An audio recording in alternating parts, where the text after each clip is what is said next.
Q&A continues. Rachel writes in, my husband is an owner-operator working under his own authority, and I'm working as his dispatcher. I use load boards to find his loads, but I would like to find shippers. I'm not sure if I can offer transportation services as a carrier, or should I get a broker's license before talking with a potential customer.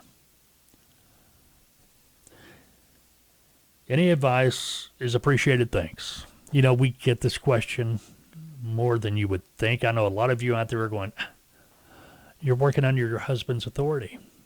You don't need a broker's license, which you're absolutely right. But you'd be surprised the number of people that don't know that. Now, we were talking about dispatch services and things like that earlier. No, she is not a dispatch service. She is considered to be, for lack of a better term, an employee of her trucking company's or her husband's trucking company. You see what I mean? So she's working under his authority because she is considered an employee, for lack of a better term. She's using load boards to find his loads, and she's got the right idea. Hey, you know, we need our own customers. If a trucking company had put together a good business plan, or a business plan at all, they understand that, hey, we have to have our own customers. That's got to be the first thing you got to check off your list. You've got to get your own customers. More times than not, somebody's going to go out here, buy a truck, buy a trailer, get their own authority, and they want to start making money immediately, and they start using brokers. Then before you know it, they're using brokers for 100% of their loads, meaning they're losing money on every load, and that money adds up. You've got to have your own customers. If you've got your own customers, you're going to be making anywhere from 10 to 20, 25% more on those loads that you get from your own customer, because actually it can be more than that if you're not using a dispatch service. But it's because you're dealing with the customer direct, bottom line. You're going to be direct billing the customer. You're not doing anything with the broker. Matter of fact, you know, in a situation like that, you don't want to factor these invoices through. You don't want to factor the invoices from your direct customers. Matter of fact, if you can get away from using the factoring company at all, you're going to be better off. Trucking company and brokers, well, you know where we stand on that. If you don't, yeah, we got videos all over the place talking about why a broker should not use a factoring company. Go on to the forums. If you're a trucking company, check out, you know, some of these forums talking about factoring companies. How do I get out from under a factoring company? And pretty much all the replies is, you don't. You don't. You're stuck. Almost impossible. That's why we always recommend, you know, in lieu of a factoring company, see if you can get a line of credit at your bank. You know, if you got some type of a plastic that you can pay off every month, you want to pay it off or the interest will kill you, where you can get fuel. A lot of these truck stops, so they're going to charge you more for fuel because you're using plastic.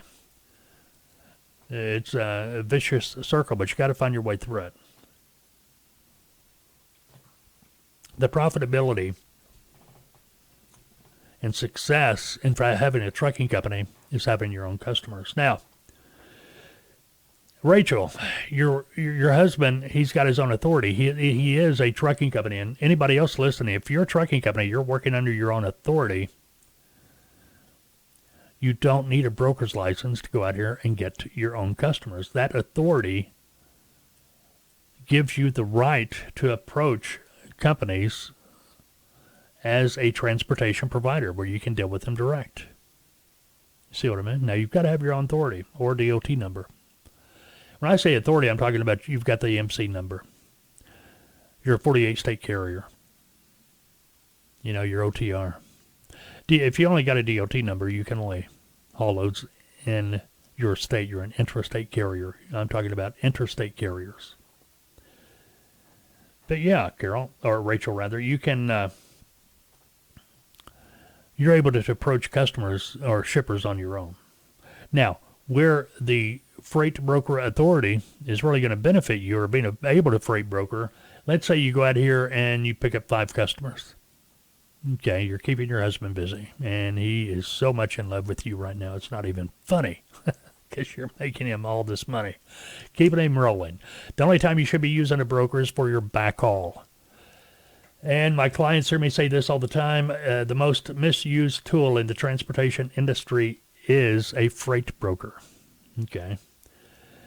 And simply because so often a freight broker is used by trucking companies to get all their loads, when a trucking company should be getting loads on their own from their customers direct. But what I'm getting at, Rachel, is you got here, say you set up 5 customers and your husband's hauling their freight, and one day your husband's on the road and one of the customers calls and they say, hey, I got a load going from point A to point B, and I need a truck. Well, if your truck's not available, your only reply can be, no, can't do it. But if you have broker authority, be it your own freight brokerage authority or you're a broker agent for a company, now you can tell that customer, hey, yeah, listen, my truck's not available, but I can get you a truck to move that load. Because now you have broker authority. That broker authority will allow you to broker loads to other trucking companies. See what I mean? So you're making money, because once you say no to a load, that money's gone forever. There's no way you're going to get it back. Keep that in mind. Okay, Rachel, I hope that helped you out. Any questions? You can send them to me, fbtv@freightbrokertv.com. If you have questions about becoming a freight broker agent, maybe you're a trucking company wanting to, invest in another stream of revenue, but you're, by starting a freight brokerage, but you're just not real sure you have questions, check out our website, TALTOA, TALTOA.com, or call me, 479-668-0838. I'll be happy to talk to you and help you out any way I can. All right?